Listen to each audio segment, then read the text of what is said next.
Hello, everyone. Hello. Hello. Welcome. Good morning.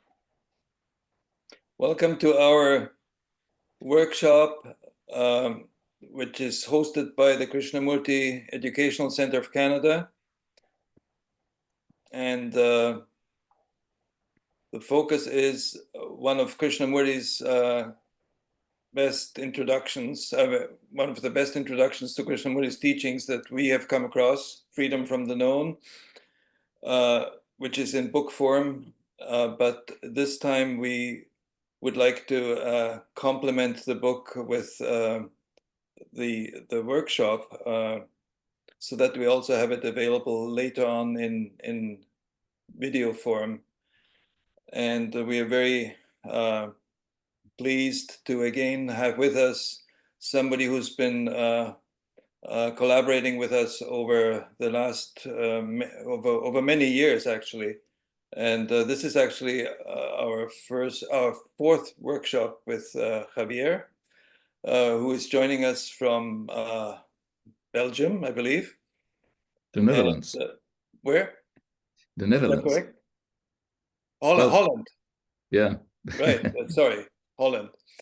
And so we'll record these talks so that they're available to you right after each session, in case some of you have missed them.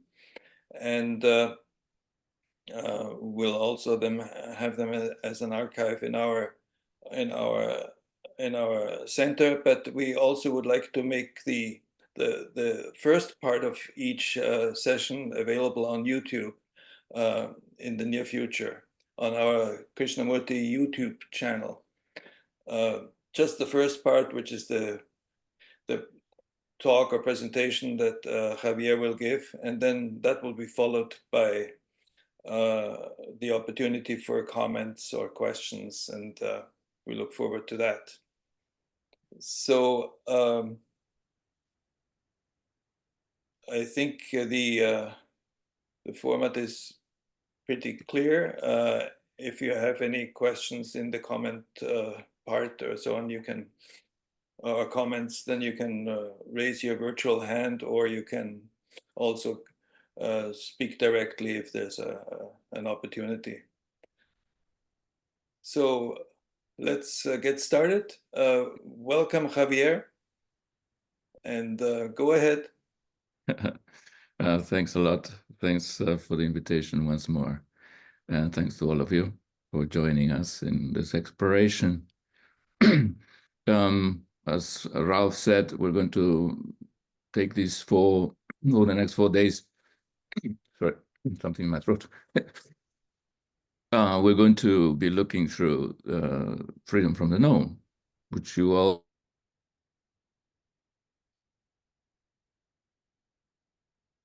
works really of Krishnamurti's teachings. This book was put together by Mary Lutyens. It's a cut and paste job. Krishnamurti, this was at the time when Krishnamurti was creating a new foundation in England, the KFT, and he reached out to his old friend and later biographer Mary Lutyens to produce a book. He gave her the title, Freedom from the Known, and then gave her free rein as to what she would include in it. So she took the talks, the recordings, and maybe the transcripts of the talks from 1963 to 1967, and went through the topics, made a list of topics, and then picked up the excerpts that she found in the texts that she best thought that expressed those topics and weave them together. So this is her own order and according to her own criteria, and it's not necessarily Krishnamurti's own order. But of course, it's all Krishnamurti's words, and he approved of the book. Now, when we thought of this workshop, I had a little problem because the order that Mary Lutyens set up for this book didn't coincide exactly with my own sense of the order of Krishnamurti's teachings. Everybody creates their own order. It's always a problem of orders. So I had that issue with it, of course, and I said, I better change it.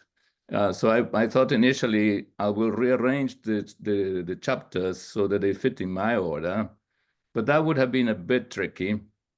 So we decided, okay, no, it's easy. We're going to do this kind of workshop.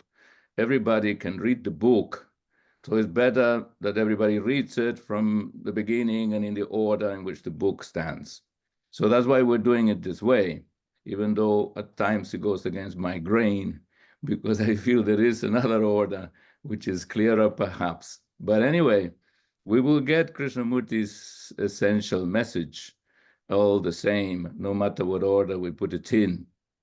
I tend to think, and perhaps that's a good thought to bear in mind, that Krishnamurti's teachings anyway are like a hologram, that if you break it into lots of pieces, the piece always reflects the whole, which is a marvelous thing. So even a phrase sometimes contains the whole. It's just a matter of expanding, and that phrase itself, such wisdom in it, and so wholesome that it's almost impossible to break it into pieces without getting the whole. So that's a virtue of this subject, and it saves us a lot of trouble too. But anyway, today we have the first 4 chapters, because there are 16 chapters. It's very simple mathematical primary school division. We have 4 workshops, so it's 4 chapters per workshop. So if you want also to just keep up with it, just read those chapters, and then we'll discuss them here. I try myself to make a bit of a summary and to sort of streamline the topics so that it gets a kind of, finding some kind of coherence, some kind of connection. She did that in her own way, and I'm trying to follow her own connectedness, and especially Krishnamurti's own internal sense of the order of our investigation, the order of this inward journey into ourselves. So that's what we're going to do, and I hope we can manage to be creative together. And if I can help it, I won't speak beyond 45 minutes, so that we can, because this is about us and it's about the teachings, is a mirror of ourselves, and it's best to talk things over together. So basically, what I could draw from these 4 chapters as a kind of general thematics is that he begins, first chapter, right off, framing the whole investigation by saying that humanity has always sought to find something beyond itself, beyond thought, something we might call it truth. At the time, he still used the word reality for that ultimate reality. Later on in discussions with Bohm, reality became something else, became the field of thought. But here we're talking still in that way. So this is the frame. And I think that fits Krishnamurti, doesn't it? That there's like what was K's basic intent. It was not only to bring about an ordered mind, an ordered society, a good human being, just within that scope, but he felt that our scope as human beings and the scope of his teachings is essentially religious. Now, none of you probably is alarmed by that word, though most of the modern world is alarmed by such a word. And of course, we don't mean it in any traditional way, just like he did not mean it in any traditional way. So that's what he addresses right off, that his is his intent, that addressing this search of humanity that has been there for ages. He called it, in fact, at one point, the seed of 1,000,000 years. So it's something that, in his understanding, is so deeply rooted in us, but has not had a chance to blossom. So the teachings are aiming at the blossoming of this seed, whatever that means. Essentially, as I see it, it's just the intent of humanity to goodness. and therefore facing what we are, how the reality we make, of course, is not good. So we have right off a fundamental challenge in us, in ourselves, and the world. He, of course, dismisses organized religion as not being the way to go. So he's wiping the map. He's wiping the slate pretty clean, no? I was saying out with organized religion. Now, there's plenty of buildings still standing, but the meaning of it seems to, for him, to have gone out of it. These grand structures of belief, of authority, of tradition, of method, system, practice, discipline, morality is all gone. I'm not sure one can say that with complete certainty like he did, but it seemed, I have this picture of the Christ in the Last Judgment by Michelangelo in the Vatican that is doing this. He's like, out with you. So he's doing this, he's wiping the thing and saying, this has not helped us. Okay, the intention maybe was good. Let's just grant that. We had a good intention, so we're not claiming this was an evil purpose, but this does not work. Our system of morality, our religious beliefs, the very traditions we have identified with have actually worked against goodness by dividing mankind, by dividing the human mind, and therefore destroying the quality of sensitivity, intelligence, and love, which is the wholeness we are actually aspiring to. So it becomes an internal contradiction of the religious approach itself. That's a major diagnosis, if he's correct, as to why the system needs to be denied. Anyone who really has this intent to goodness, let's call it that, has therefore to abandon any sense of belonging to any of these religious organizations and their system of belief. So he's denying that as a means of going into that world. What he says also, as you know, all the time is nobody can give you truth. The truth is not to be given. The truth is not to be found in any book, in any church, in any temple, and cannot be handed to you by anybody. He says something very beautiful, I think in his notebook. He says, truth has no tradition. It's an extraordinary thing, no? That is, the truth is nothing from the past. The truth is where you are, and only you, he says, can find it. People can tell you, and we're going to talk about it ourselves, right? And he tells us anyway, some things.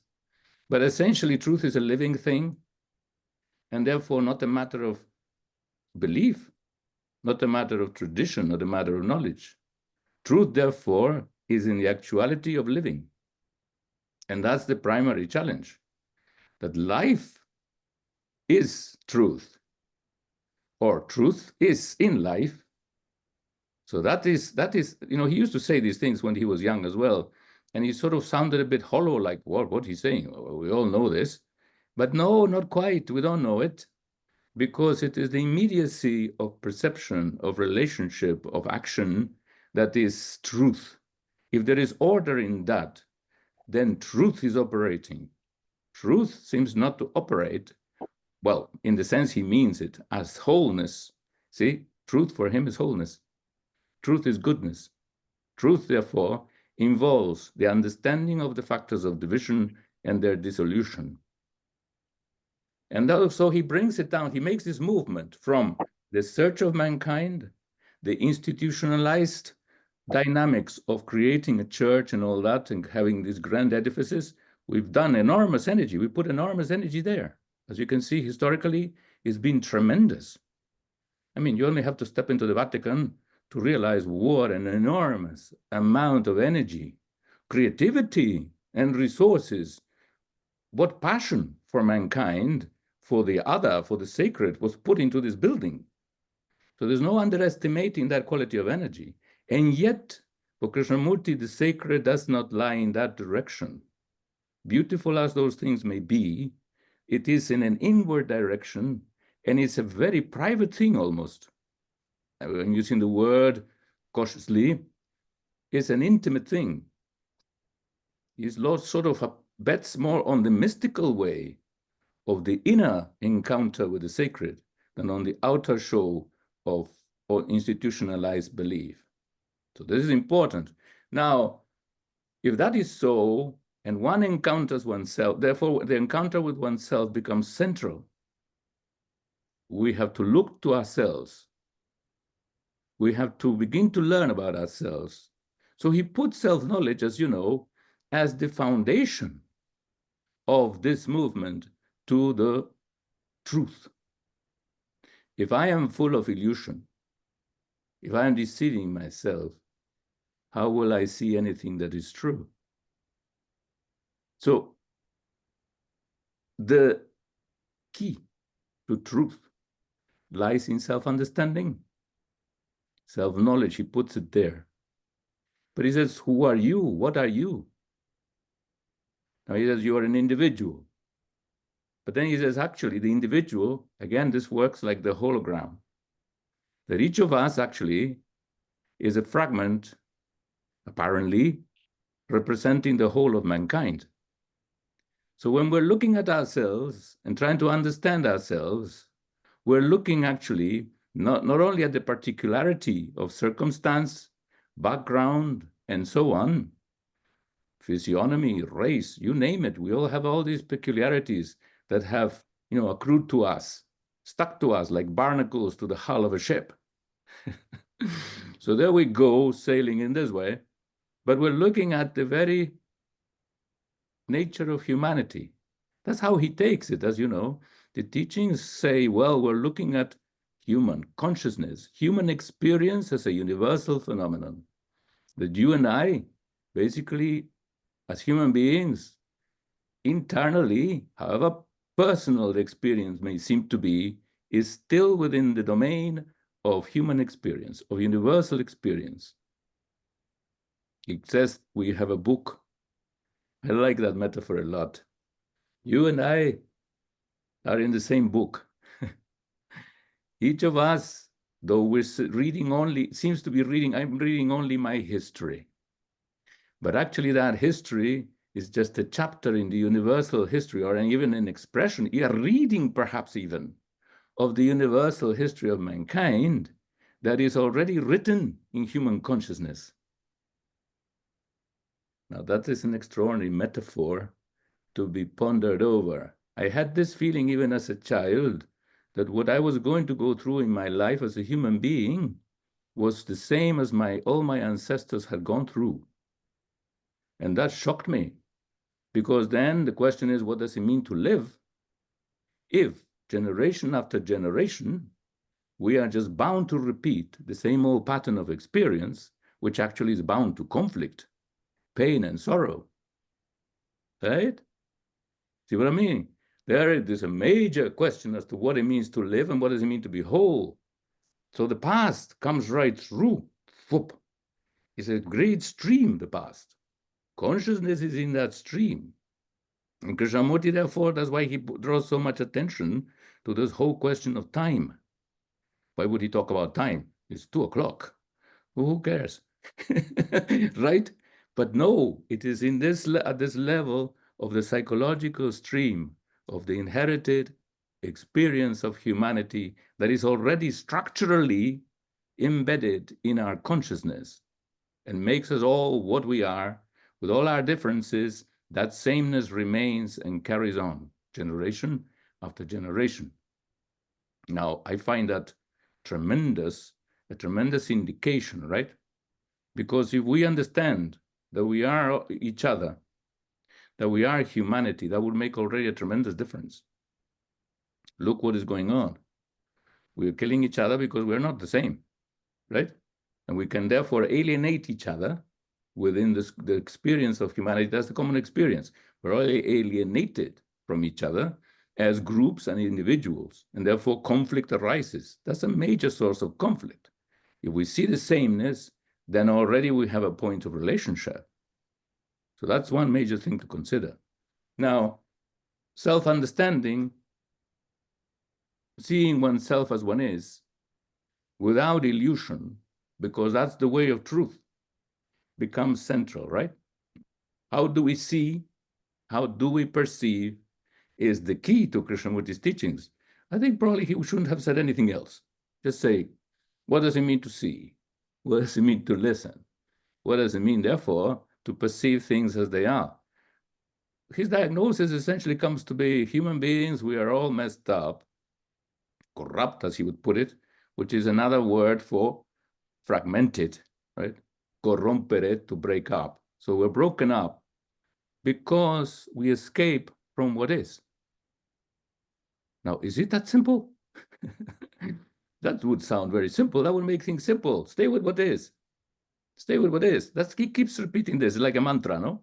Stay with what is. Om. Stay with what is.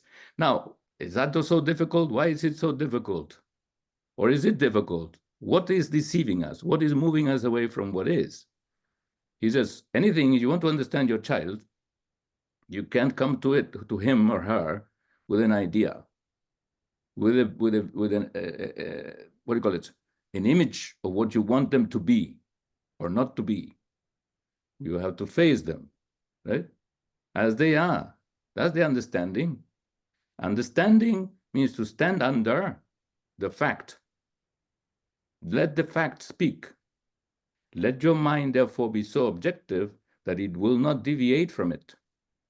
And there, for him, is already a principle of integrity.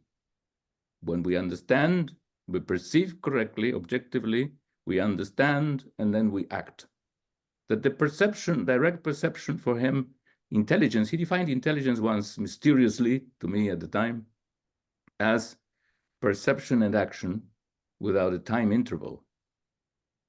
That when you see, you act.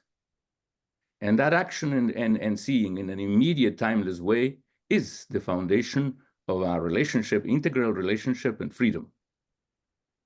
Those are words, and we have to go a little bit into that because words by themselves don't mean much.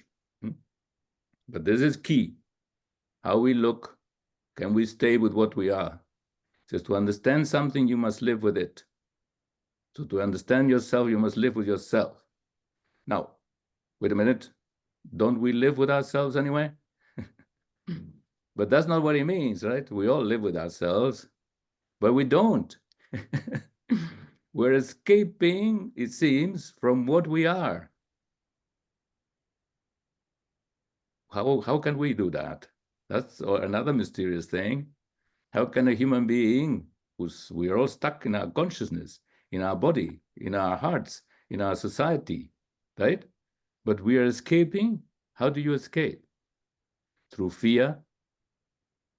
We escape also through pleasure and desire. We escape through all kinds of belief. The church has become an escape.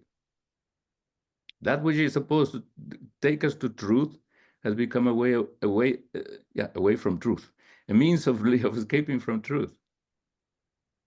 This is the beautiful thing about Kate. He sort of is relentless about bringing us down to the facts and cutting off all escapes. No exit. He creates a no exit for consciousness, saying, can you really stay there? Therefore, can you stay with what you are? What you are is not one thing. And you cannot see what you are if you have an image of yourself. Do I have an image of myself? And is therefore the image involving, again, a separation between that which is the observer and the observed. The image says, I should be something. Therefore, it creates a judgment. So this judgment keeps in comparison, of course. Are you measuring up? Or are we're all measuring up to something, right? So you don't measure up to anything. There's nothing to measure up to. There's everything to be seen and nothing to measure up to. That's an interesting thing because our culture is completely based on something else, right? That we have to measure up to this idea of being what the ideal represents, right? But in the process, we split ourselves. So again, this involves fragmentation, a struggle with oneself, like the morality of the church. There's the virtues and the sins, and we keep battling our whole lives against it, with each other. The 10 Commandments, boy, is there a struggle. So these are all struggles. He says, but when you struggle, you're in conflict, you're separate, and therefore you are denying goodness. You're denying integrity. Stay with the fact.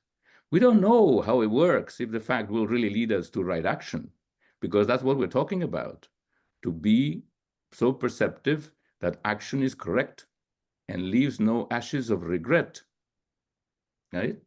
That's part of what the test of whether we are really intelligent and responsible in this world. Right? So this is where he comes to, and he says, these things don't help us. The ideal doesn't help me, because I can abandon the church and leave Christ to himself. Oh, this good guy, by the way, but leave him. But at the end of the day, I will also have my own ideal, because the psyche has structured its own belief in itself. It has projected its own belief. I have my own church. Each of us is his own church. Consciousness is his own church in that regard, right? Sets up an image which it then tries to approximate to as the fulfillment of its intent to wholeness.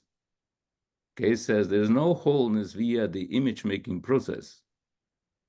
Not your self-image, and not the image the observer invariably keeps projecting upon what is, and therefore missing what it is. It's an extraordinary thing. I find it subtle, but yet very revealing and very creative, because it opens the possibility of really not having that continuous struggle between oneself and what is, in relationship with things, with people, with ideas, with anything. Krishnamurti presents us right away with the possibility of wholeness in the most immediate way, which is the way of perception and action. That he calls relationship, that he calls life. That's why truth is life, because it's there in that non-separation from what is. That is, I mean, I like this sense of if I can be free from all these troubles of mine, I would welcome it any day. But of something that we have to do, of course. The idea is beautiful, but it's his action. Right? It's in the world of action. It's in the world of relationship. Now, when he says in these 4 chapters, he says basically that when you look at yourself, you begin to discover that you are conditioned. Now, I remember him saying this to us when I first arrived at Brockwood Park as a student, and I didn't quite get it. I had not really heard the word conditioning before either, and in English too. So I said, all right, what is this conditioning you're talking about? Conditioning, like air conditioner. What is it? So he would say, you're brought up as a Catholic. And I said, yes. So you're conditioned as a Catholic. I said, whoa, wait a minute. Already a question mark. You've been influenced by all the atmosphere of the church. He says, well, I used to like it. The incense, the vestments of the priests, the precise gestures, the chanting, the light filtering through the stained glass windows. Say, oh, yes. The belief, some of it. The morality, oh boy, did that have an extraordinary effect upon me. And did it nearly break my psyche into 2. So I could begin to see how from our backgrounds we're shaped or misshaped, distorted by that, and that's part of conditioning. Then Bohm was there also. So he said, Bohm, conditioning means, and he went to Pavlov. Being a scientist, he brought in Pavlov's dogs. So from the church to the dogs, there we went, trying to understand ourselves. And he said, there you are. Conditioning means that you create a stimulus and an associated stimulus with a natural reaction. That's how you condition it. So you make a natural reaction dependent on an associate stimulus, and you keep repeating that pattern in a mechanical way. It can be shifted. It means that you reduce your action, your responses to a reflex system. Now that was scary, because that suggests that conditioning makes us essentially mechanical. So it's destructive of the kind of intelligence and sensitivity that we need in order to see what is. Because conditioning means he doesn't see what is. You realize? When the dog is presented the food, salivates naturally. Next time, but every time the food is brought to the dog, they ring a bell or they turn on a light. So the dog associates the presence of food with a light or the bell. So next time, they don't bring any food, but they ring the bell and the dog still salivates. So this is what happens psychologically. We're conditioned to stimulate ourselves with associate stimulus, and therefore we react as though the thing was actually there. This is what thought creates its own reality, and therefore it goes on driven by it. Pleasure, pain, and fear psychologically are conditioned this way. They are associate stimulus that are instilled into us by our culture, by our society. And therefore, freedom is denied. Intelligence is denied. The mind, the heart, the senses become a mechanical system, a reflex system, where there is therefore no relationship inherently between living things. We become dead entities, ruled by the past and its structural conditioning. Krishnamurti was turning us almost, describing us as practically robots, which are sort of structured that way and have very little leeway, and therefore being essentially dead.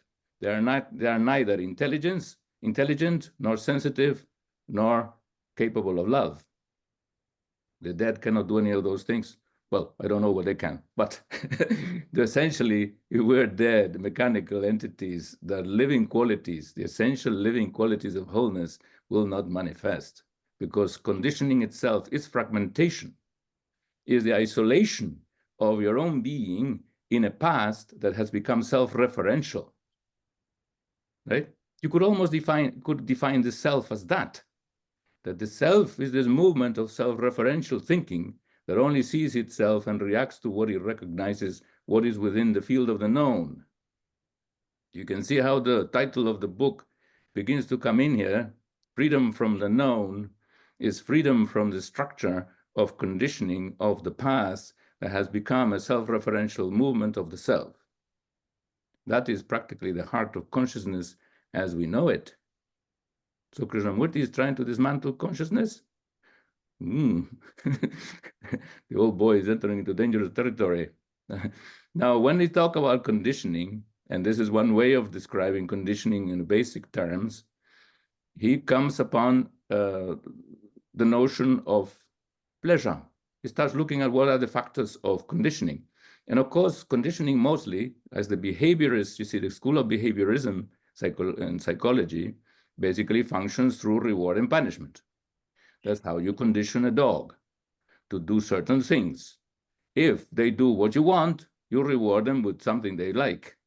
If they don't do what you want, you may punish them in some other way. So pain and pleasure are two fundamental factors of conditioning, right? So Krishnamurti is very clear in his diagnosis that pleasure is one fundamental object of our psyche. He used to call it, even agreeing with Freud practically, by calling it the pleasure principle. That is, consciousness is driven by the pleasure principle. Now, he says, but what is, governs our lives? You can see it. I mean, when he said this phrase, it shapes our lives, guides us from the cradle to the grave. He said, whoa, there you have another master mold of human existence, is this pursuit of pleasure that seems to be so ingrained in the very structure of consciousness, right?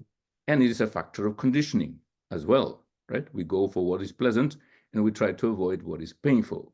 That's just ingrained in us, in our animal nervous system. Krishnamurti says, but what is pleasure and what is pain? He says, you have to understand to begin with that pleasure and pain go together. Now, today, we're always trying to split them apart, right? I want pleasure, for sure, lots of it. Give it to me.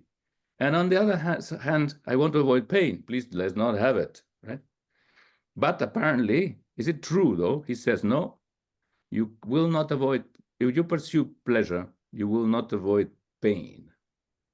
Now, apparently this is also physiologically so. Bohm came along again with his scientific objective knowledge, and he said, well, they did an experiment on a cat. This is not dogs anymore, it's cats now. So the cats and dogs of our inquiry. He comes with a cat, and he says they put electrodes in his brain of this cat. The neurologists already know exactly where the pleasure center is and where the pain center are. There are centers. There are actually locations in the brain where pain and pleasure are stimulated by whatever it is. So they put the electrodes there to stimulate pleasure. So they turned the electricity a little, and the cat was happy. Then they stimulated a little more, and the cat was purring. And they did it a little more, and the cat pulled out his nails. So careful with pleasure to begin with, because the overstimulation of the pleasure center leads to violence, to rage. So voila, they are connected. That's why people love violence, because it can overstimulate the pleasure center, according to these scientists. I used to call it David Bohm's cat. According to David Bohm's cat, it wasn't his cat. He didn't have a cat. But there was the experiment that he was referring to. So it is in the brain, and it is an animal device, and it has its own structure. But what they also noticed, these scientists, was that when the stimulation of the pleasure center went down, they noticed that the pain center had also been stimulated. So this is physiologically so, that when you stimulate the pleasure center, there is a secondary stimulation of the pain center. Right? The famous French ennui, after they made love, they were smoking a cigarette, because they in the movies, right? In the 60s movies, in Nouvelle Vague, they were always doing that because they were feeling a little depressed, right? After pleasure, they feel depressed. Now, why is that? Well, this is the answer according to the scientists, because when you have pleasure, you end up stimulating the pain center. Now, psychologically, it has also its reasons as to why pleasure and pain are closely associated, which is, what is pleasure psychologically? Now, Krishnamurti has a particular definition. For most of us, it just means it's sensation, right? I eat some sweet something, and I get a pleasure from it. Or I watch a good film, or I don't know what, anything, all kinds of things. Sensation is a sensation. We recognize it as such because the pleasure registers it as such. Now, he says, actually, pleasure psychologically is the product of thought. So he takes it in that direction. He doesn't leave it at the level of sensation. So when he describes the pattern of pleasure, the structure of pleasure, pleasure has a structure, is a result of a process, is a causal system. So he says there is first perception, I see something. There is then sensation. You get a sensation.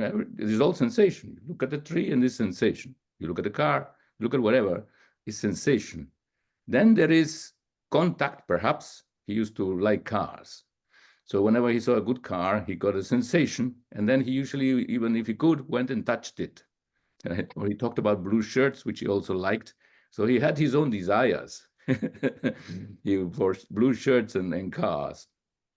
And then there is the remembrance of that, of the sensation from the perception and the contact. And that is turned into a memory.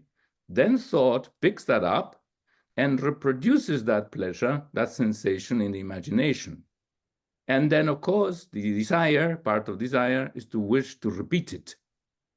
So the repetition, the continuation of pleasure, given of sensation by thought, is desire, right? As he put it to us once in a little formula, desire, D, equals sensation plus thought, S plus T. You can write that on any blackboard, and I think it will stand scrutiny. So this is what we're working with, and this is one of the fundamental reflex structures. Part of our conditioning is this structure, that we turn sensation into pleasure by pursuing it in thought. So then he says that then we want to repeat it, but the very projection into the future is doubtful. You may not get it, or you may lose it. So we enter into this sphere of fear. So fear arises, is associated inevitably with the continuation of pleasure, as is the pain of losing it or not losing it. When we lose pleasure or the object of pleasure, intimate relationships or our house or anything we depend on for our satisfaction, and so on, we go into all kinds of turmoil, right? We suffer. So pleasure, the pursuit of pleasure, is part behind the structure of suffering, and also of conflict, because people will want to maintain their pleasures. Say the security is part of pleasure. Their status is part of pleasure. He said something extraordinary in one of his chapters at the end there, by saying that pleasure is the structure of society. I never thought of that. So the structure of society is a bunch of buildings with a bunch of functionaries in them. But no, the internal structure of society is pleasure. Is the very purpose. Is the pleasure principle of consciousness that creates society, and he brings about a society which has that same purpose. The inner and the outer are one and the same. They are the same movement. You and I are humanity, and whatever happens in consciousness, the conditioning of the mind is the structure of society. Our society, as you can see, is bound to pleasure. And he warned that in the future, as the machine takes over and takes over more of the functions of humanity, what is humanity going to do? We are at that verge now because of an artificial intelligence, which he warned against. What's going to happen if the machine takes over lots of the functions of human thought, of human action? What's mankind going to do if they find themselves with a lot of leisure? They're going to go for entertainment, which is happening. What is happening is a lot of mindless entertainment, escapism. So we're going to escape again. Or he said, they're going to go inward. So this is part of his challenge, I think, and where Krishnamurti has something to say at this juncture in our civilization itself. He's saying you can't go that way. There's only one way to go, given the mechanical takeover, the takeover of the machine. You can only go inward. So know yourself. All right, team. I said I'll talk 45 minutes, precisely, according to my computer. All right. So we have more time to talk.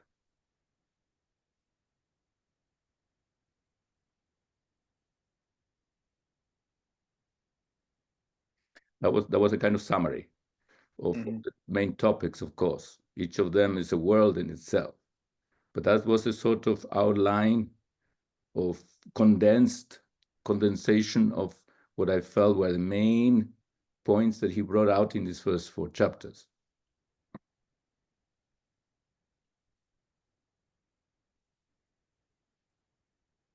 So feel free to make any comments or raise any questions.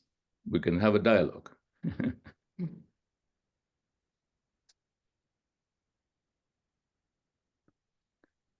Sharifa.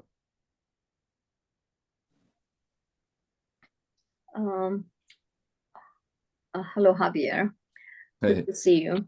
I was wondering if the structure came first or the unchecked pleasure came first, and then that created the structure and the grooves and the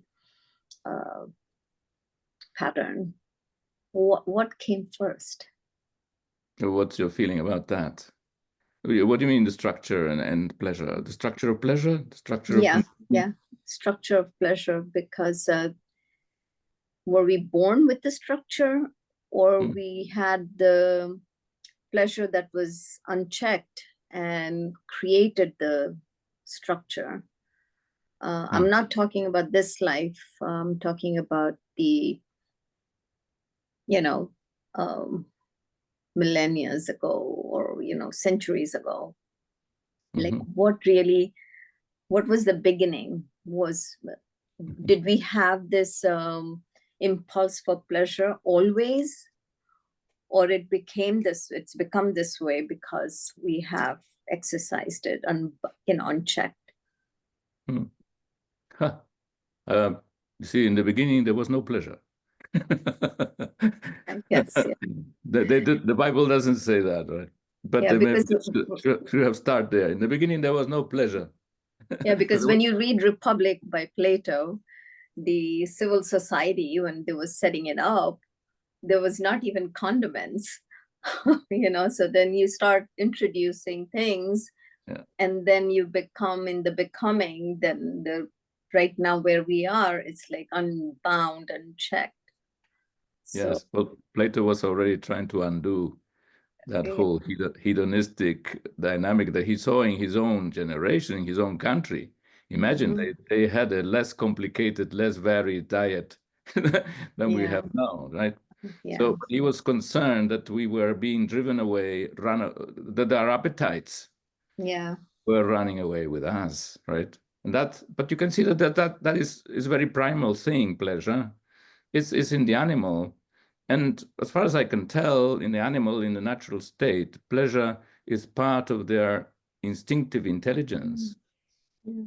Because the body is a simple, I'm not sure if it is a simple switch of, 1-2 switch of pleasure, pain as good and bad. But there is that sort of bodily sensation that is indicative of the harmful or the beneficial. And pleasure is the beneficial. Pleasure is that which suits the body, what makes it feel good about itself. But in us, but I'm not sure the animal ever gets to the point of saying, I must have more for the sake of the sensation only. That there is the desire and the pleasure of satisfying the need reaches a point of surfeit, of satisfaction, of completion, and therefore there's no more. The more is over, but not so with us. It seems that the issue that we have introduced in that fundamental animal biological structure of animal survival is the more. We introduce desire, not as a natural response. Desire is also natural, right? When as that wanting what you need, wanting what the sensation, the actual biological disposition indicates.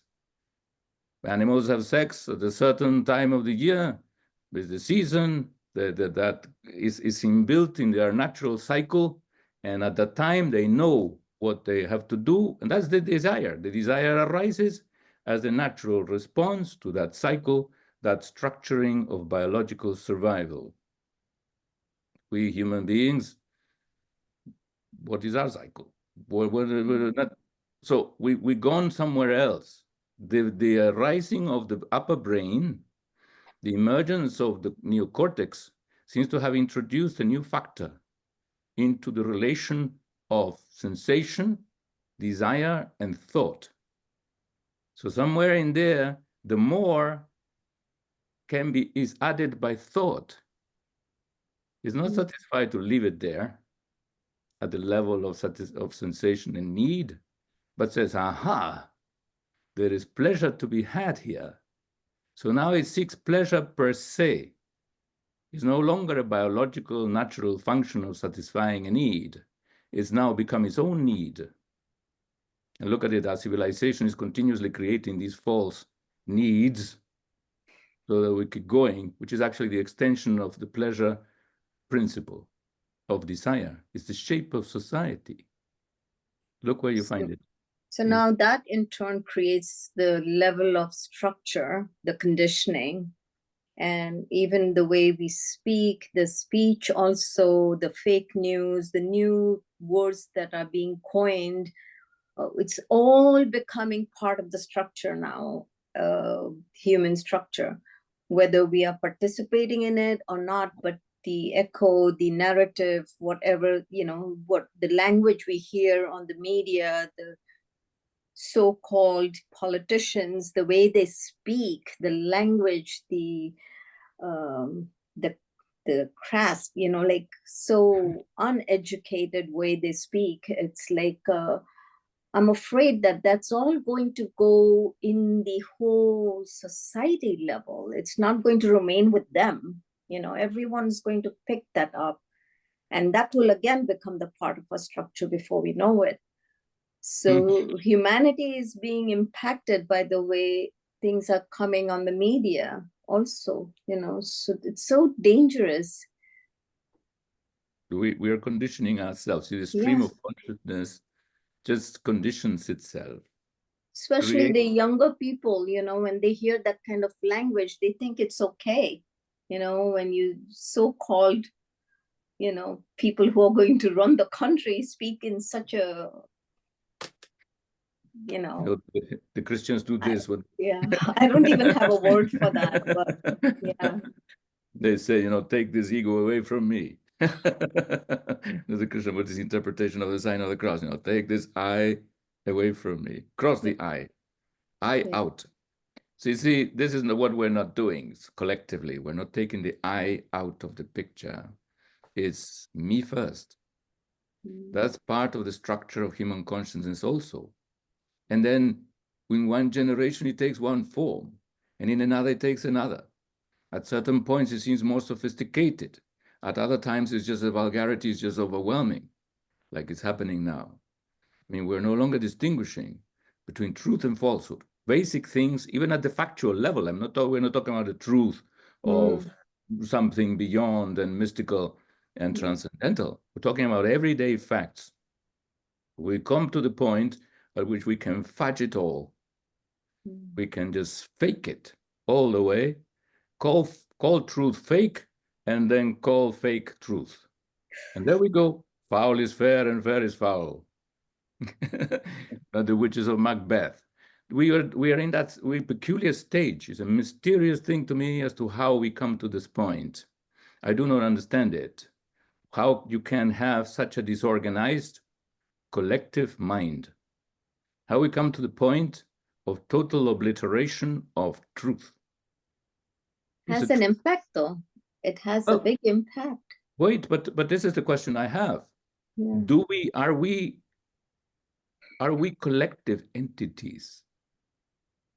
See, this is the relationship of the individual and society, partly. But it's also the relationship of the mind with itself.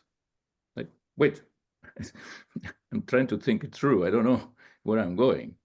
The sense of, if society believes in something, I'm compelled by that belonging and security identity to believe the same. Some systems are better than others at brainwashing their members. So, all right, I am this and I am that. I end up believing the whole thing because that's the whole, what the world around me reflects, insists on, that's the fact. It creates its own fact. Then it becomes a fact, you see. I am what? A Spaniard. I am a Catholic. I go to church. I believe in Christ and I accept what the Pope says because he's infallible. Every other Monday, but okay, he's infallible. So, you see, we can end up in that kind of structure. Yeah. Until you start sort of thinking for yourself and saying, all right, what is true? And when you don't know, you say you don't know. I believe, for example, that even the artificial intelligence hallucinates, which is when it doesn't know the answer to something, it invents one. That's you see how far fake news, fake reality gets? It gets into the machine. It's part of the machine. So our mental construct, which is what this AI is imitating, is hallucinating when it does not know. Instead of saying, I don't know, and staying with that, have some humility, it has to provide an answer, which is, of course, totally fictitious. And this is what people are doing, as far as I'm concerned. They're providing fictitious, hallucinatory answers to issues they do not at all understand. That's a recipe for disaster, as far as I'm concerned, when you do that, because you live in a totally abstract reality. This is something that Kay also pointed out, that when we look at life, and I didn't mention, but this is the point, but perhaps, that when we look at our life, do we not notice that we do live, that our life is controlled, rather, by intellectual concepts, that we lead a conceptual, abstract life, and then you can manipulate the concepts whichever way you like. So there we have also an instrument for mutual manipulation along the lines of illusion, because you can associate the concept with something real, like the need for security and so on, but that will be still conceptual, is the conditioning, and is a manipulation. So we have a long way to look into ourselves, into the immediacy. We have to look at the immediacy of our lives to see whether that can be seen through and not live abstractly, but actually not have the abstraction, the image, the previous concept come in between us and what is, so that we are real and not fake. Sorry, Miles. Who was first? I don't remember. Well, I think Judith was first. Okay. So, sorry, Go ahead, Judith. Judith. Hi.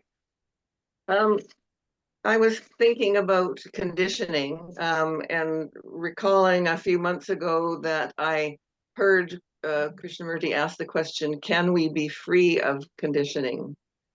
And that kind of stopped me in my tracks because, conditioning is such a powerful, we live our lives based on our conditioning. So I was thinking about that, and I got myself kind of into a trap, because if I answer the question, no, we can't be free of conditioning because it's so strong, then what's the point? However, if I answer the question, yes, we can be free of conditioning, then the intellectual ego mind comes in and goes, well, how? And starting to try to figure out how we become free of conditioning, and the striving and the measuring and all that sort of stuff. So I just got myself in a tailspin, and finally realized that for me, there are questions that should not be answered by thinking, that should not be answered at all. So the question is dropped. Can we be free of conditioning? And then not try to answer it, because either way I tried to answer it was not, it was part of my conditioning. Yes. If that makes any sense whatsoever, I don't know. Right. You seem to be saying that, you see, you ask a question, can I be free from, Krishnamurti posed the question, I think it's for all of us, no, can we be free from conditioning? And then you say, all right, let's see if I can answer that question. And so you give yourself an abstract answer, right? And that may be a logical answer, may even be a scientific answer, right? And so on. You can, right? Just don't ring the bell to the dog. Let the dog be. I'm using that metaphorically, right? Don't keep, drilling into your kids that they are this or they are that, for example, right? So you can not condition them. But suppose I see that I'm conditioned. That's the first thing. Does one see that one is conditioned? And then set an experiment. Can I uncondition myself? That would be an experiment. That would be an actual experiential test. Because when the abstract experience probably doesn't change, abstract explanation doesn't change anything. What will change anything is actual perception, right? Perception, the seeing of what is, changes what is when that structure is based upon a misconception. So you can see through the misconception, through the mechanical factor, through the unawareness. You bring awareness to bear on that which is not aware. Yes. And awareness changes, therefore that whole thing is changed. Yeah, so basically the recognition of the conditioning sets in motion something that doesn't have to be directed by thought, that it will just take care of itself. The recognition itself is going to be the key. Is that what you're Well, saying? I'm hesitant also, like you warned me right at the beginning that don't give me an abstract answer. So I'm very wary now of falling into that trap. But I think there's something in what you say, at least that's how I receive it, which is that if one even is able to see that one is conditioned, that's already has the seed of a potential change. See, the problem with conditioning is that it's not perceived. Yes. That's what we're saying, right? So the very awareness of conditioning is sustained, not judging it, not condemning it, not attempting to change it either. See, because that's what we are doing. We bring in methods. You see, people bring in methods. There are methods, any number of methods to change yourself, right? Every day I get all kinds of emails on my thing because I participate in certain workshops and they keep sending me, you want to be peaceful? You want to be free from your anxiety? I say, wait. The methods, there are ways to go, right? Everybody's selling something. So say, I'm not selling anything. Let's see if we can go to the fact, right? I'm not buying anything. I'm going to go to the fact. I'm conditioned. Do I see that? And they say it's a particular thing. Like fear may be a particular fear. We're taking a particular thing. Every time somebody says this, I react like that. Or I speak in a habitual way. Or I do something mechanically, and I suddenly see it. The very seeing, Krishnamurti actually puts a lot of emphasis on that it could be that the perception is so complete at that moment that the habit disappears. Habit being one of the most common forms of conditioning, right? Yeah. So that there is a window there of potential for transformation. So that would be the beginning and hopefully the end. But hey, it's speculative, as we say. It's very helpful in terms of pointing, or hopeful in terms of pointing to a possible venue of change. But you can see that the change it will not be an idea. Yes. The idea may help to point us in the right direction, but the actual seeing will not involve any idea at all, but rather the encounter with the actuality, and therefore it being transformed in the awareness itself. Okay. So that's as far as I can get it. Okay, thank you. Well, no, thank you. I'm in the same position, so don't worry. Miles, you know. Miles. Hello, everyone from Vancouver. Good to be here. Maybe just a couple of questions and then comments. Javier, I wanted to register for this workshop because I've seen your face popping up on the Krishnamurti website, and I was curious to see your approach to these subjects. And I want to, it's just been wonderful this last hour. I really appreciate the way you present this material. It's really landing with me, so thank you. You have a countryman by the name of Bernardo Kastrup. Are you familiar with him? No. Okay, he's a philosopher. He has a PhD in philosophy and also computer science, but he's sort of one of my modern day favorites as far as philosophy. And he espouses a ontological philosophy of idealism. And I'd like to ask you if you're familiar with that philosophy.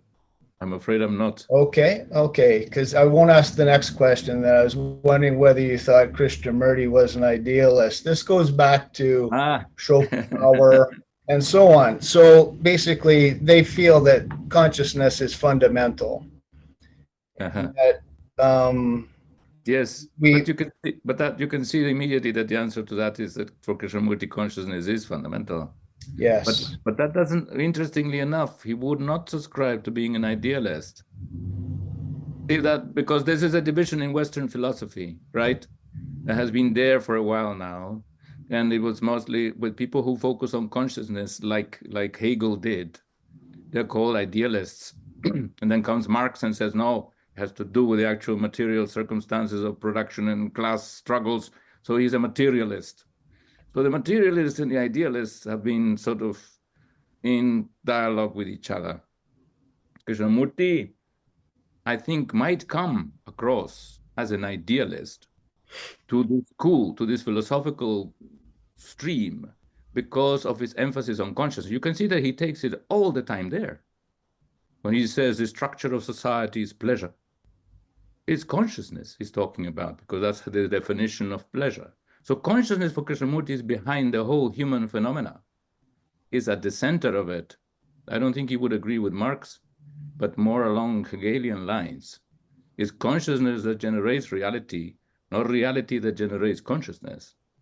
And that, I think, could be answered that way. But Krishnamurti says, no, there is no idealism here in the sense of projecting any kind of abstract reality or of any kind of utopian world.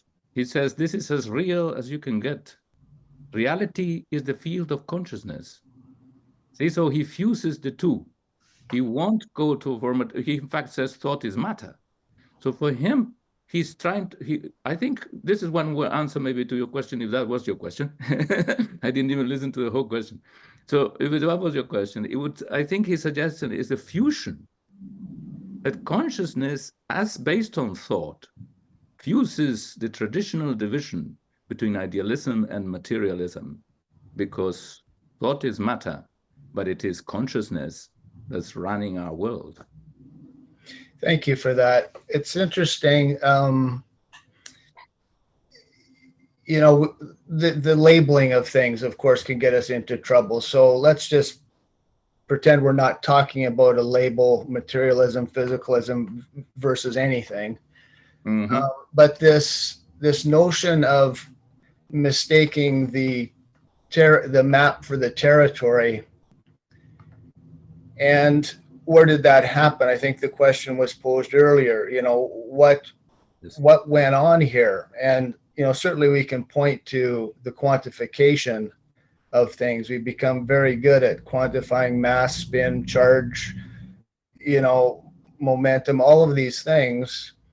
And we mistake that to be the thing in itself. So we're looking at a dashboard of dials and pointing to that dial and saying that's the thing. Whereas it's a measurement that, you know, we can't see beyond that window, you know, when we're guiding this plane through the dark. We just don't know. And this is a beautiful thing about this title. Freedom from the known, which in a tradition like Zen, that would be considered one of the highest forms of Zen mind.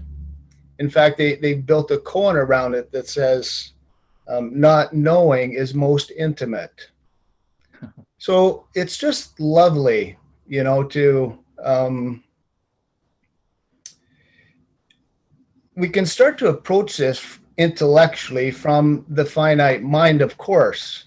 And we can also kind of back into it, I think, directly, you know, so it can be pointed to and then just held lightly, without concluding anything, which I also appreciate about Krishnamurti, because I think he does point us in that direction. And this idea of metacognition, just finally, then I'll let others jump in here, but I believe that's really maybe only in the last half century or something that we've actually used that term. Of course, we've known what it is, but as human beings, this echo chamber that you referenced in your speaking today of the thought mind, and responding a little bit to Judith's comment, there's no escaping the echo chamber, using the echo chamber. You know, this self trying to get out of self to transcend something is kind of a Chinese thumb torture thing. You know, we wiggle as much as we want, but it's not going to happen. And so it's just, there's a traveling lighter or a lightness about it when we kind of throw up the hands, I feel, and I love that message in freedom from the known. So loosening the grip on what I think I know has become something I like to practice a bit more often. And thanks again, everybody, for being here. Thank you very much. Beautiful things you've said. Thank you. That is the Zen saying. What was it? Not knowing is Most intimate. What? How true, no? You see, we mistake our intimacy for knowledge. That it is the self-referential movement of thought that is us. That is the intimate, the inner dimension. See, Krishnamurti also asked, what is really inner in us? What is the inner, right? Most of us ask that question at some point. Is there an inner to us? But the inner is not knowledge. Interesting. The intimate, really inner, I'm translating that, okay? I'm giving it another meaning, right? That the real inner dimension is not the dimension of knowledge. The knowledge remains outward, referential. It's in the mirroring of the inner and the outer as the material process of our existence. It ends up being in the field of reality, not, as he later would put it, in the field of truth. Truth implies not knowing. He brings it directly down to our daily lives, in that we try to recognize ourselves constantly. But actually, the act of seeing requires not knowing. Because the known, as he sees it, as the observer, is distorting the perception itself. Look where it's at. So to be intimate with the world even, to be close to it, is also not knowing. I think you just brought something beautiful in here of that. You see, it's so close to us, you see, is the closeness that we can have with each other and with life itself. And with ourselves, therefore, also inwardly, we do the same to ourselves inside as we do outside. The image, it becomes the principle of observation. But the image is the past. And as such past, it can't meet the present. Not fully. Can meet the repeating aspects of the present, but the present is new, does not repeat. If there's going to be life and newness in life, therefore the past, time, the known, has to end. Has to be applied where it belongs. Knowledge has its place, like Krishnamurti always said, right? But there's a place where, but there's a domain where it has no place. That's why he calls it is in the domain of relationship, a domain of perception. There, we can miss so much. We miss each other there. We miss each other because of our images. Because we believe we are our images, and our image is just the past.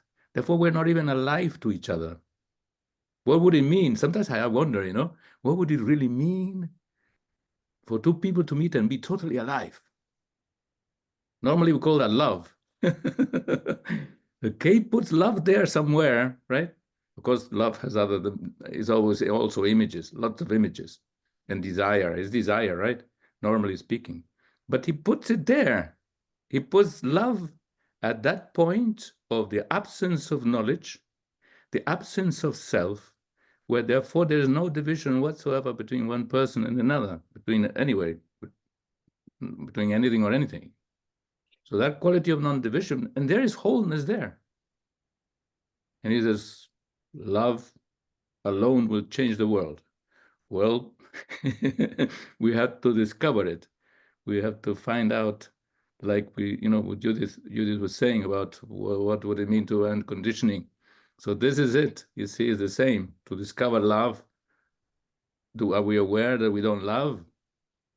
That love seems to be a rare phenomenon.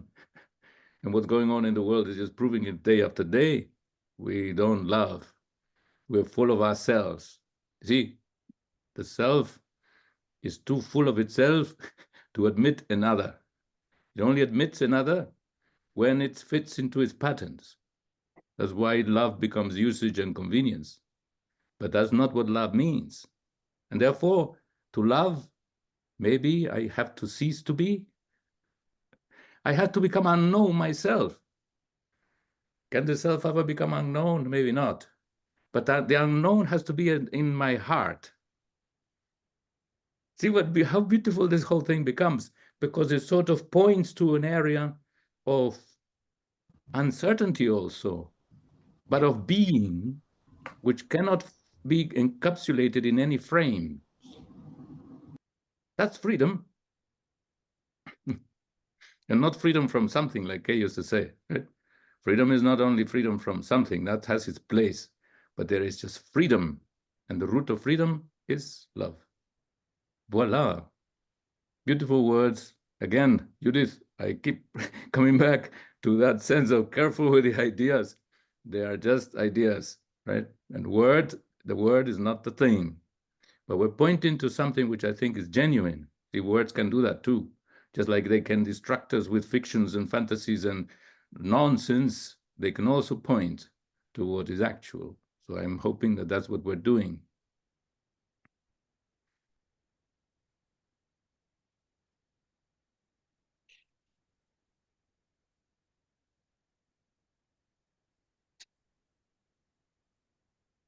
Any other comments?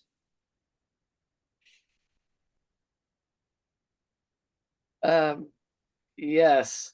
I just have to say I've thoroughly, the way you articulate this is just so incredibly moving and profound for me. It just leaves me speechless. So I thank you for this.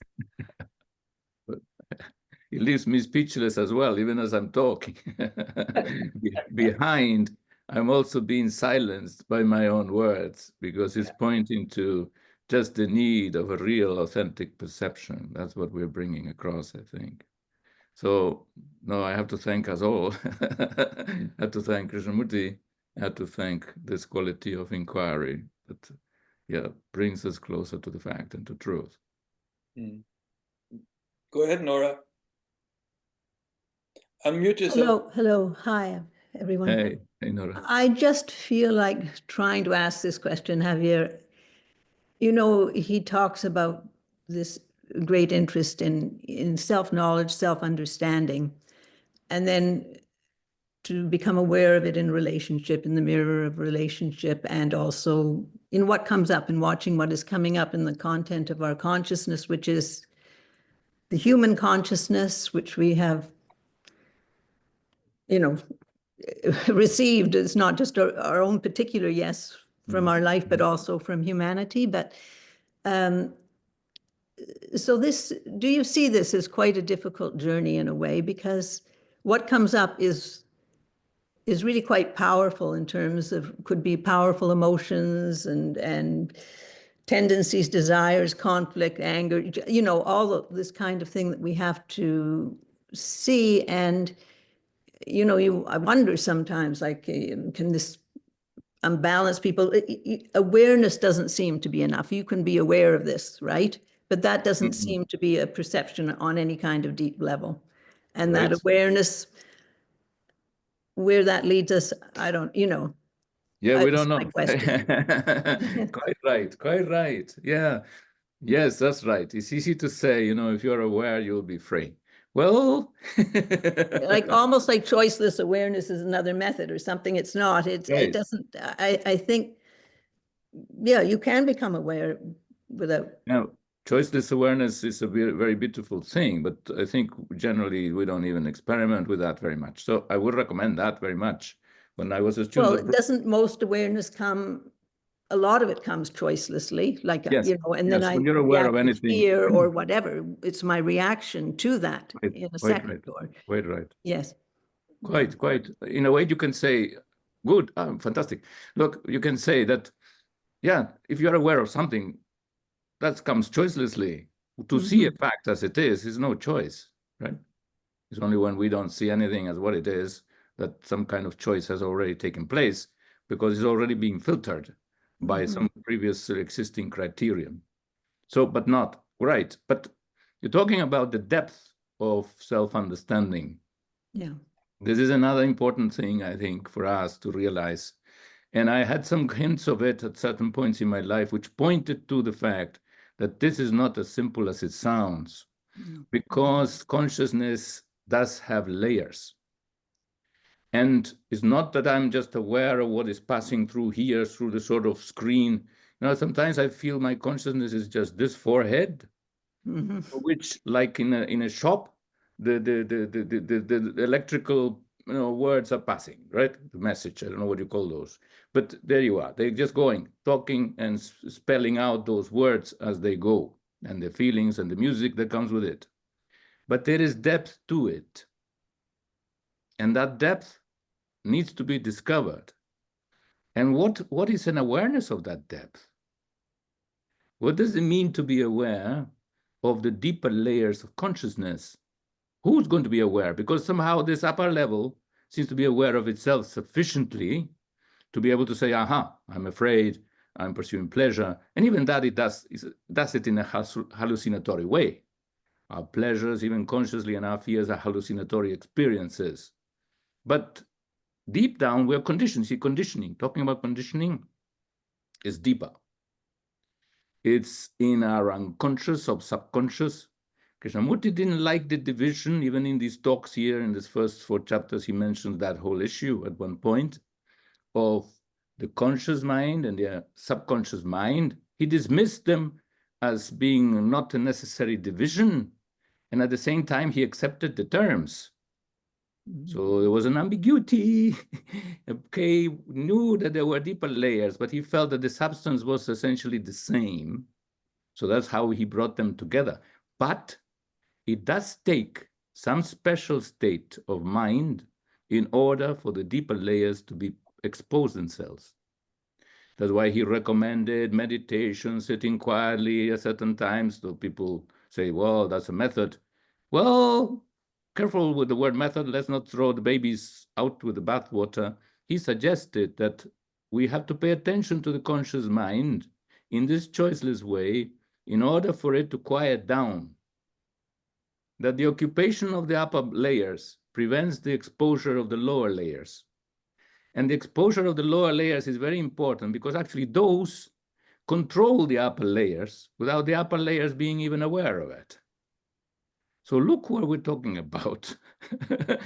Awareness has to go to the deeper layers. You see, for example, I discovered at one time that I had a lot of self-pity, but I didn't know where that was coming from. Self-pity, the little shrinking self. And of course, it came from my childhood, that I had been bullied at school and all that, and it was a fairly aggressive environment I grew up in. That had gone into my unconscious, and this was one of the manifestations. I shrank away from public things. I was feeling sorry for myself the whole time, and it was shrinking me as a human being.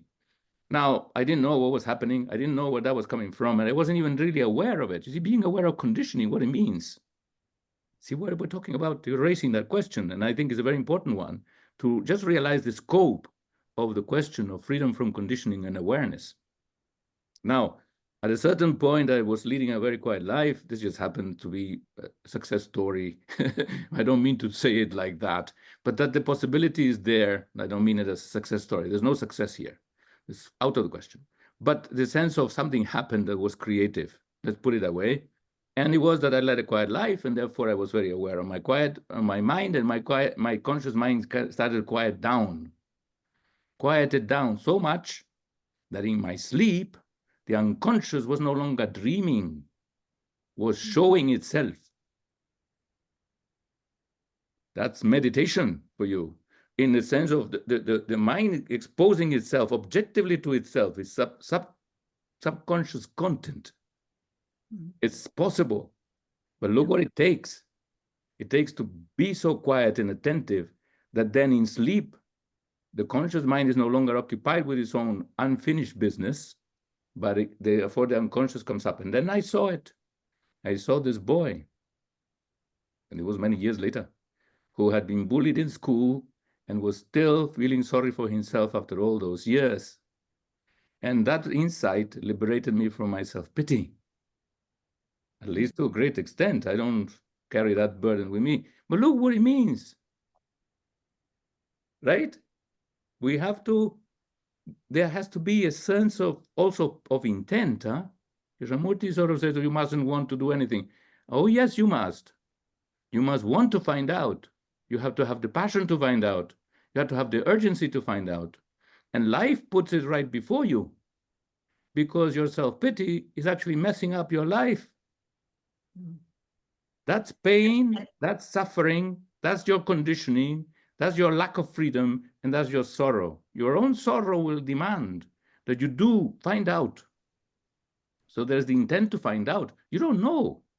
You're not projecting. You cannot project because you're looking at yourself as an unknown field. It's the field of the known, but you don't know it. See what I'm saying? It's still a memory. It's still what happened in the past. It's still the past, which has become the nucleus of my identity. Self-pity. That's how it cooked itself. That was a me that I wouldn't not consciously recognize. And yet it was active, present in my daily life as an unconscious conditioning. So to be aware of oneself and one's conditioning, one has to go that far and further. Because Krishnamurti says that allows consciousness to empty its content. And the degree of emptiness that he's calling for is total. And that I don't know. I don't know what that means. But that's the suggestion that has come to me through these small insights, these small encounters with this revelation from within of consciousness to itself. Consciousness has to go into itself to uncover its own content and empty it in the light of perception. And even that can happen in sleep. Look at that. Yeah. That was mysterious to me. Yes. I think that's why I understood Krishnamurti's phrase, my deepest state of meditation are in my sleep. I said, what are you talking about? But, I wasn't making a joke, well, there you are. The enlightened man, the awakened man is more awake in his sleep. Apparently so, see, because his consciousness, which has no longer occupation, and therefore is awake to its deeper qualities. And when it's empty of its own content, then it's aware of something else.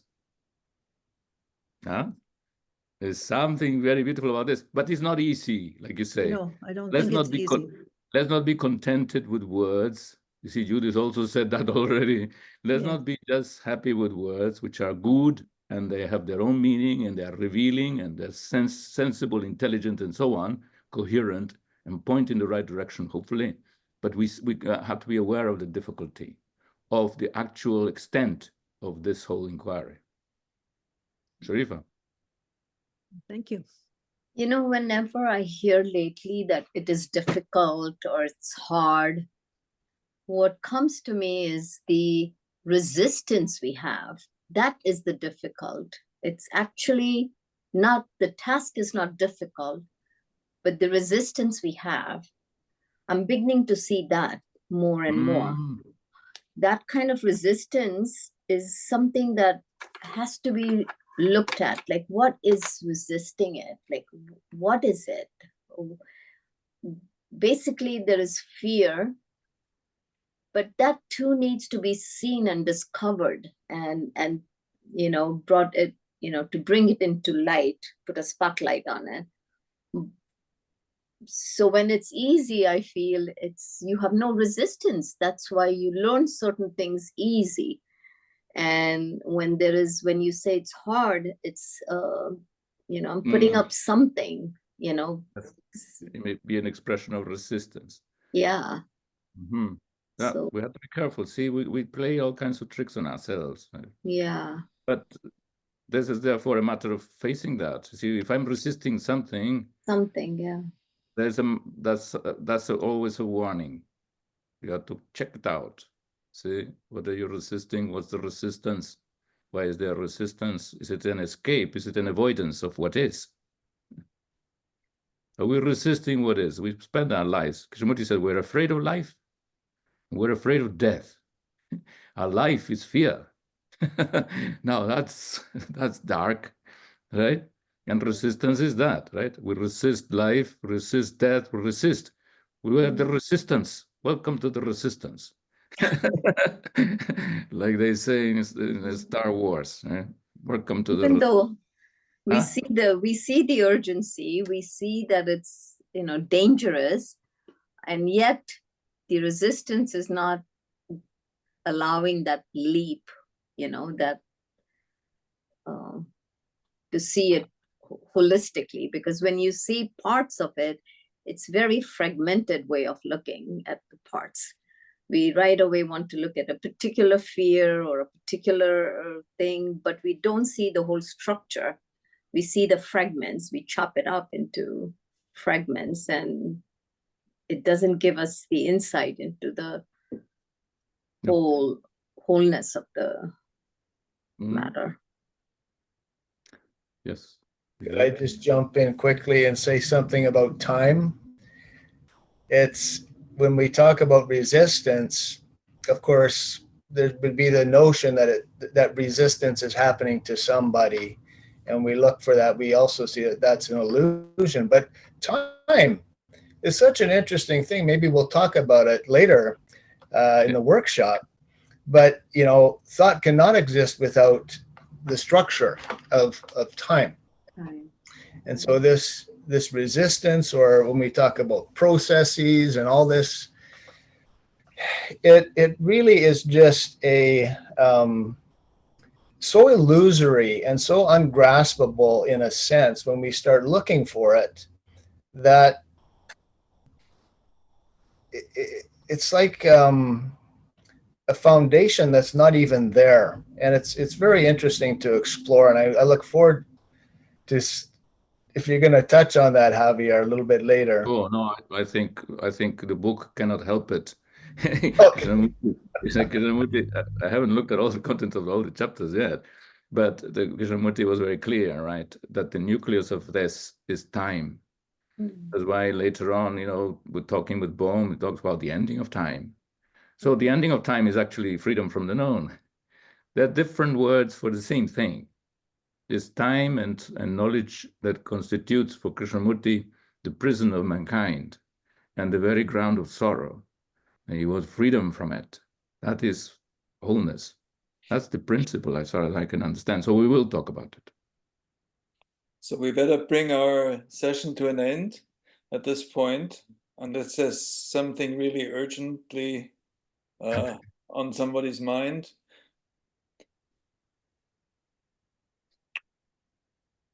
So let's just leave it now for today. And thank you very much, Javier. Well, thank you, everybody. And we'll see you again tomorrow. See you tomorrow. Yeah. All righty. Bye-bye. Thank you. Thanks. Thank you, Bye-bye. everyone. See you. Bye-bye.